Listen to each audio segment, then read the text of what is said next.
Amen. Isang pinagpalang umaga po muli sa buhay ng bawat isa. Ngayon naman po, ihanda po natin ang ating mga puso't isipan para po sa pakikinig ng salita ng Diyos. Tanggapin po natin ang kanyang press revelation na ibabahagi po sa atin ng ating MIS Head, Member of Church Management Team, Sunday Worship and Healing Service Coordinator, and Assistant Church Pastor of JL Caloocan. Let us give a God bless you welcome to Pastora Jeline Calang. Magandang umaga, Pastora. Magandang umaga po, Sister Jane, at magandang umaga rin po sa ating lahat sa kabuuan po ng JIL District 2, Caloocan City, ang ating pong mga intercessors, of course, ang ating mga pastors, coordinators, at sa lahat, bawat isa po. Mapagpalang umaga po at ngayon po ay Friday na po. At salamat sa Lord dahil simula po nung pumasok ang March ay naranasan po natin ang patuloy pong pagsusustain sa atin ng Lord, patuloy niya pag-iingat at patuloy niyang paggabay po sa atin. Kaya talagang sa yaman po ng kanyang biyaya, kaya po tayo naririto. Amen po. Lagi po natin yan um, alalahanin na yung biyaya po ng Diyos ay talagang enough para po magpatuloy po tayo sa buhay na ito. Amen po ba? Kahit marami pong mga bagay na maraming rason ang mundong ito para huminto na tayo, manampalataya, magtiwala, o magpatuloy po sa paglilingkod natin sa Diyos. Pero sapat ang biyaya niya para magpatuloy po tayong manampalataya, magtiwala, at maglingkod sa Kanya. Amen po. Can I see a heart reaction po with that sa ah, bagay po na yon? Amen and amen po. So sa umaga pong ito, ang ating pong pag-aaralan, sabi po ni Sister Jane, ay any topic daw po. Pero di na po ako lalayo dahil ito pong month na ito ay pinag-uusapan po natin sa buong Jesus is Lord Church Worldwide, ang breakthrough kindness that brings favor po, yung kindness po ng ating Panginoon na hinango rin po sa Ephesians chapter 4, beginning verse 32. Pero gusto ko pong basahin at isama ho natin yung verse 31. Amen po. Sige, basahin po natin in New International Version. Sabi po rito, get rid of all bitterness, rage and anger, brawling and slander, along with every form of malice. Be kind and compassionate to one another, forgiving each other just as in Christ God forgave you. Ayan po, purihin po ang pagbabasa ng kanyang buhay at makapangyarihang salita. Tatlong bagay po na hindi na rin po tayo lalayo. Nandito na rin po mismo sa atin pong binasa na scripture. Tatlong bagay po na gusto ko pong iwan po sa bawat isa na ito rin naman po yung alam kong ginagawa na ho natin. Ano po? Amen. So number one po is, let us be kind. Be kind like Jesus. Kasi ang sabi po dito ni Paul sa dulo po, sa dulo, just as in Christ, God forgave you. Um, yung pagbigay niya ng hindi lang basta paalala, hindi may parang commandment po, may command, may authority na magsasabi siya ng gano'n. Maging ano po tayo, maging mabait kayo, maging maawain kayo. Hindi lang niya basta yung sinasabi dahil may authority lang siya. Kung hindi siya mismo, nararanasan po niya yun. At ang pinagagalingan po niya rito is siya rin ay recipient ng may naranasan niya yung kabaitan, kaawaan, kahabagan ng Diyos at magpapatawad ng Diyos. Kaya ang tayo pong lahat na naririto, ito po yung gagawin po natin or patuloy natin ginagawa. Nagsisimula po tayo dun sa naranasan po natin sa ating Panginoon. Amen po. Kaya yung number one po is again, be kind like Jesus. Nakita po natin na sa kabaitan, nakita po natin kung paano po tayong naranasan natin ang kabutihan ng Diyos. Kasi unang-una, inabot niya ang bawat isa na hindi kaabot-abot. Alam niyo po yun, yung hindi napapansin, pero lahat pinansin niya. At gano'n din po tayo. Nakita po natin um, sa lahat ng mga account po sa four gospels kung paano pong nag-minister si Jesus, sino yung mga nilapitan niya, sino yung mga halubilo niya, sino yung mga in-approach niya. Someone na hindi pinapansin ng society, someone na parang sa tingin ng society ay wala namang value, pero lahat yun sa harapan, sa mata ng Panginoong Jesus may halaga. At kung titingnan din po natin sa buhay rin po natin at na recipient din po ng pagmamahal, ng habag at ng kapatawad ng Panginoon, makikita po natin na napansin din po tayo ng Lord. Amen po. Napansin niya tayo at ganun po unabot niya yung ganung klase ng kindness na meron ang Panginoon. Meron nga po akong isang napansin na this world is too cruel na po eh. This world is already too cruel to be rude pa po. Parang alam niyo po ba yung recently yung nangyari po sa ito pong nangyari sa Middle East, yung pag-join force po ng US at ng Israel para labanan po ang Iran para po patapusin kung sino po yung source, kung sino ang pinaka-source ng ang daming mga killings around the world, mga bagay na because they were living oppressed po ang mga tao doon. Ang nakakalungkot kasi may nabasa po akong shinare po ng isang taga-GIL na bakit gano'n. Nung ang pumanaw po ay si Charlie Kirk, bakit yung mga yung mga tao or yung mga leftist, gano'n po ano yung kanilang term, yung mga leftist, ang comment nila ay he deserved it. Deserve niya yun. Eh si Charlie Kirk, kilala naman po natin na he was just speaking the truth and he was just speaking the gospel. Pero dahil nga na-offend sila sa salita ng Diyos at alam kasi nilang mali at talaga nabubuhay sa kasalanan, ayaw nilang tanggapin yun. Mali yun, mali. So nakita naman yung ganun po sa mga nakakilala po ano kay Charlie Kirk. Tapos ang pinatay ay yung namatay ay ang Iranian Supreme Leader. Ang sabi ng mga ng mga leftist, wala kayong karapatang pumatay. Dapat binigbigyan niyo siyang mabuhay. Ganyan parang ginagawa siyang someone na great na leader, na dictator, na hindi naman siya ganito, ganyan. Yung tinatry pong i-manipulate. So, sa ganitong klaseng mundo po, mas malaki po kasi yung sa ganung malaking picture po na ginagalawan po natin na grabe naman po yung mundong ito. Kung sino pa yung nagsasabi ng tama, sila pa yung kawawa, sila pa po yung inaaway, sila pa yung naaapi. So parang kung sa atin po, pinapaalala pa rin sa atin ng Lord na get rid of all those anger, bitterness, parang hindi naman po ibig sabihin na wala na tayong karapatan mainis, magalit, pero dinadala lang ng Lord kumbaga gusto ng Lord dalhin natin sa tama yung ating nararamdaman.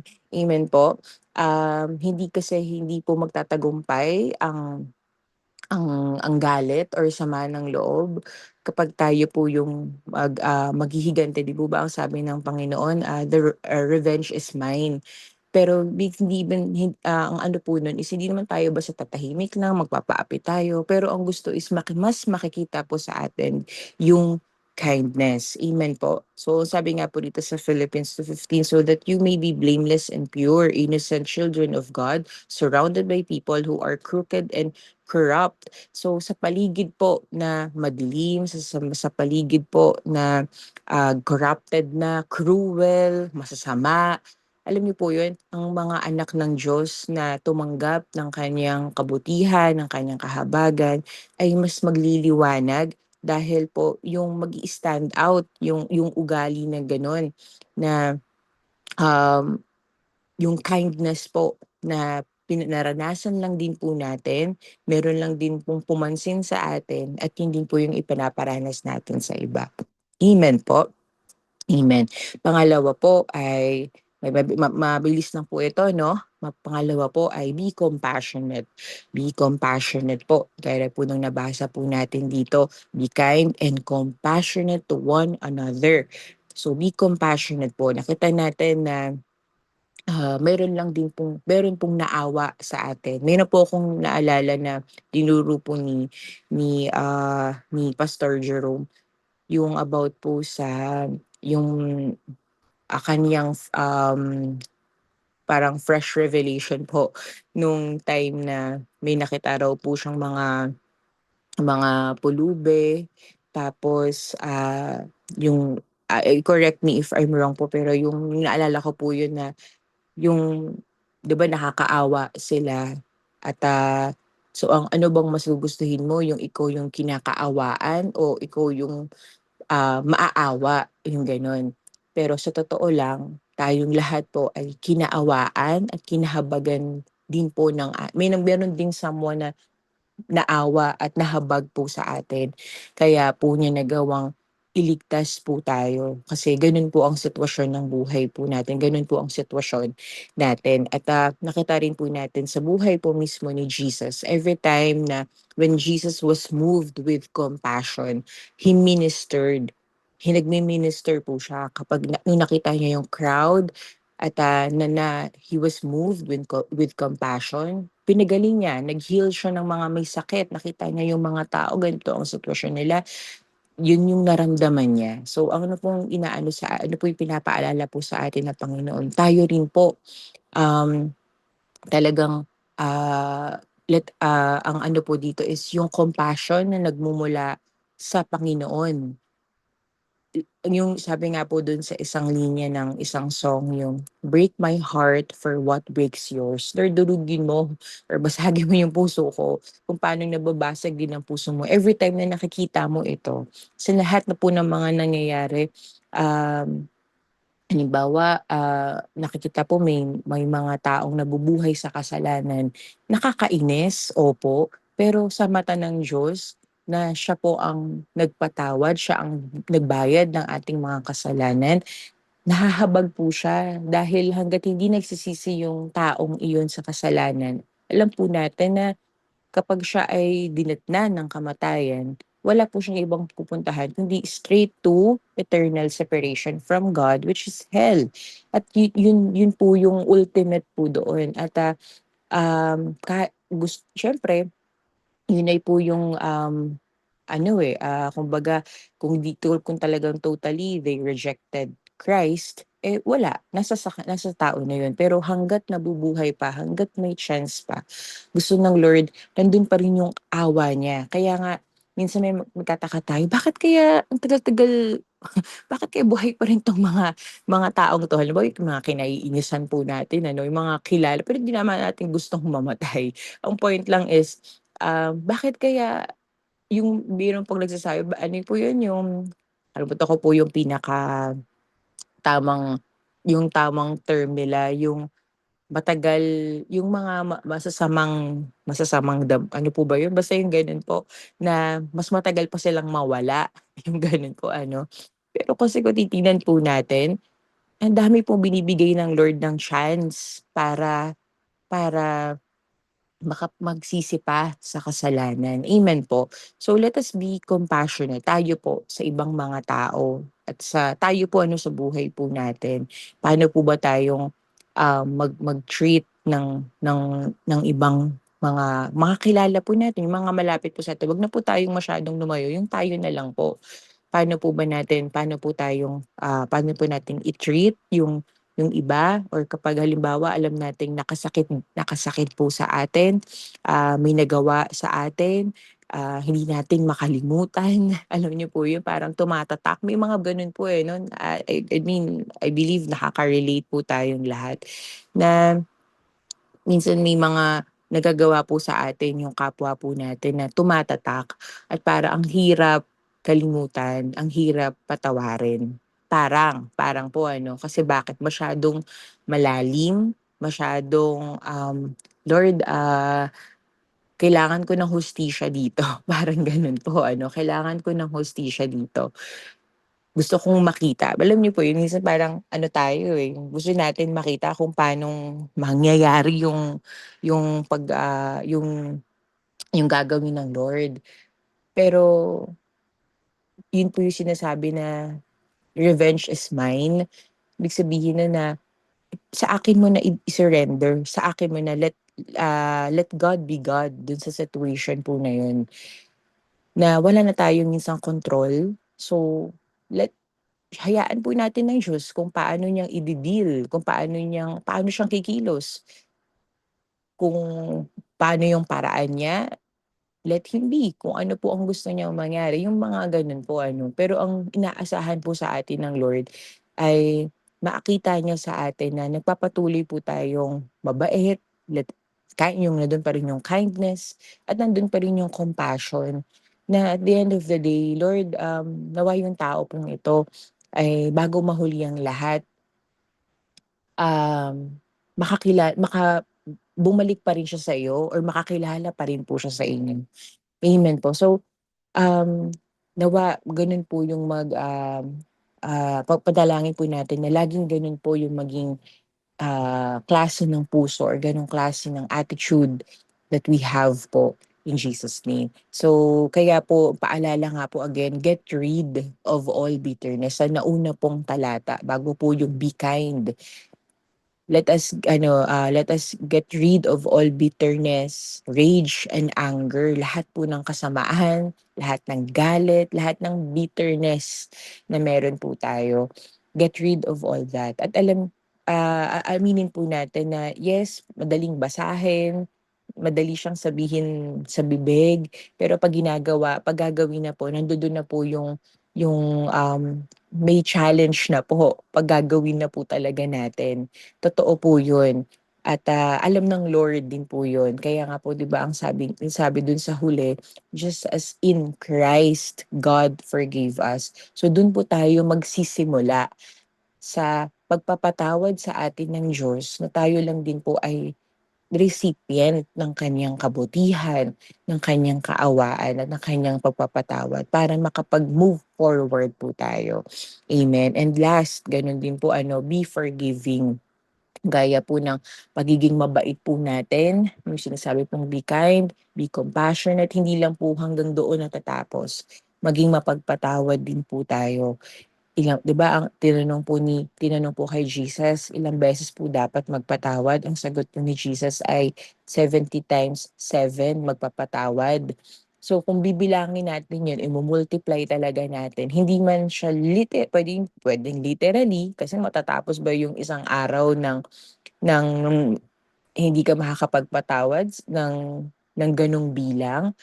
So, naano sa atin ni Jesus na pinapaalala po sa atin na i-extend natin yung pagpapatawad kasi may nagpatawad lang din sa atin at mayroong handang magpatawad sa atin palagi. Amen po. Do'n po tayo magsisimula kung paano naranasan natin 'to sa ating Panginoong Jesus.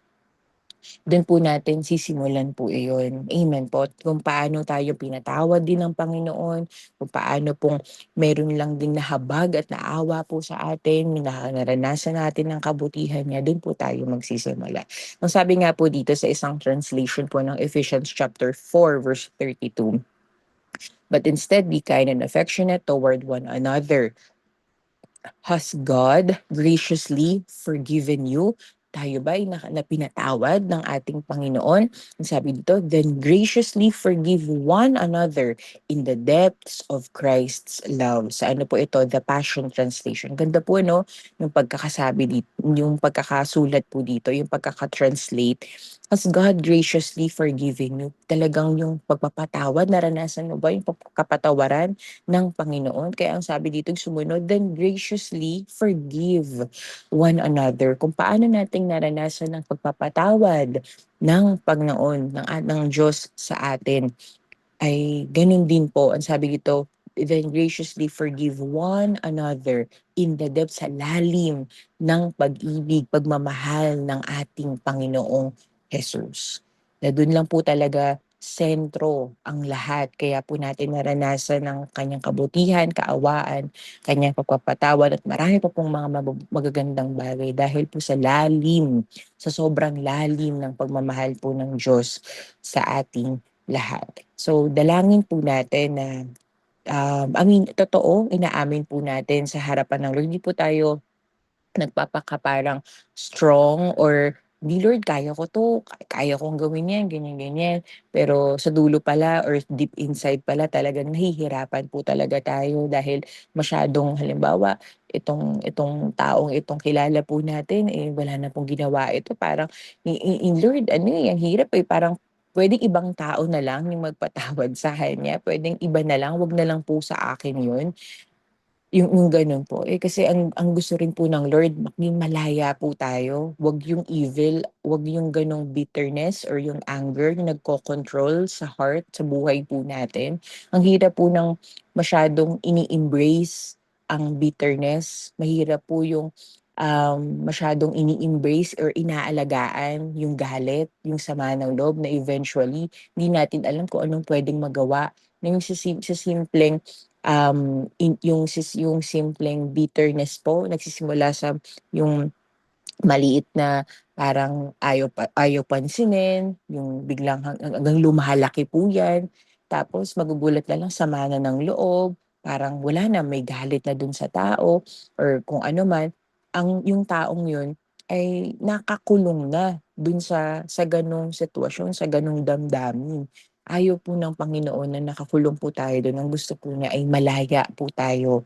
Kaya ang sabi ng Lord, "Get rid of all bitterness," lahat ng anger, lahat ng rage, lahat ng sabi dito brawling and slander along with every form of malice. Get rid of all that.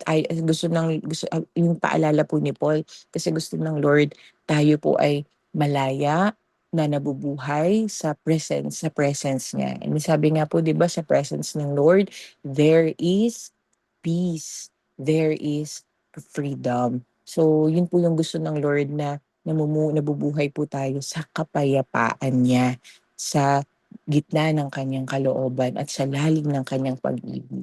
Amen po ba sa bawat isa? Hindi ko pa po nakikita ang lahat pero um, can I see some reaction po para po makitang malinaw po ang message na ito ngayong umaga. Amen and amen. Praise God po. Ayan, kaya yun po ang gusto ko pong iwan sa bawat isa ngayon pong buwan ng Marso. Marami po tayong mga hindi lang po yung sa paligid po natin na mga nababalitaan po natin, yung tayo na lang din po. Huwag po tayo lumayo, yung circle na lang po muna natin bibilangan po natin or mga taong dumarating po sa buhay natin, mga kilala po natin. Tanungin po natin minsan pa ang ating sarili, Lord ako ba ay naging mabuti para sa taong ito? Or baka meron po tayong may mga pinapadala na ang Lord sa atin na hindi tayo nakapag-show ng kindness sa kanila or merong gusto pala ang Lord na ipanalangin na po natin, abutin na po natin, pero baka dahil napangunahan tayo meron tayong alam niyo po yun, yung prejudgment na agad dun sa iba. Kaya hindi natin nagawa kung ano yung pinapagawa ng Lord. At higit sa lahat is meron pong pinapasurrender ang Lord para makalaya na po tayo dun sa galit or sama ng loob natin sa ibang taong nananakit sa atin. Tandaan po natin ang ating Panginoong Jesus when He was at the cross, ang unang lumabas po sa kanyang mga salita sa kanyang 7 last words ay, "Father, forgive them, for they do not know what they are doing." Even at the cross, Jesus released pa rin yung forgiveness, yung habag sa mga tao. So, yun po yung gusto ring makita sa atin ng Panginoon na tayo pong nakaranas ng kanyang again, recipient ng kanyang kabutihan, kaawaan, habagan, at pagpapatawad. Do'n din po tayo magsimula. Amen po. Dahil tayo rin po ay hindi naman po tayo deserving, pero yet nakita natin, pinakita pa rin, niyakap pa rin tayo ng Panginoon. Kaya po, di ba, ang sabi po sa Romans, while we were yet sinner, while we were still sinners, Christ Jesus died for us. So, ganung lalim yung dinemonstrate ng Lord yung kanyang pagmamahal po sa atin. Nung tayo pa ay makasalanan, nagawa niyang mamatay po para sa atin. So, yung sinasabi po sa atin na be kind, be compassionate, be forgiving, magsimula po tayo kung paano natin yun naranasan sa Panginoon. At sa tulong po at kapangyarihan ng banal na Espiritu na lagi po natin kasama, magagawa po natin iyon. At ayaw po ng Lord na nabubuhay tayo, nagpapaalipin po tayo sa galit, sa sama ng loob. Lahat ng yan, get rid of all that in Jesus' name. In Jesus' name. Alam po natin yan. And then let the healing flow from the Lord mag-abound sa ating mga puso, sa ating mga isip. Amen po. Amen and amen. So, maikling panalangin po para sa bawat isa.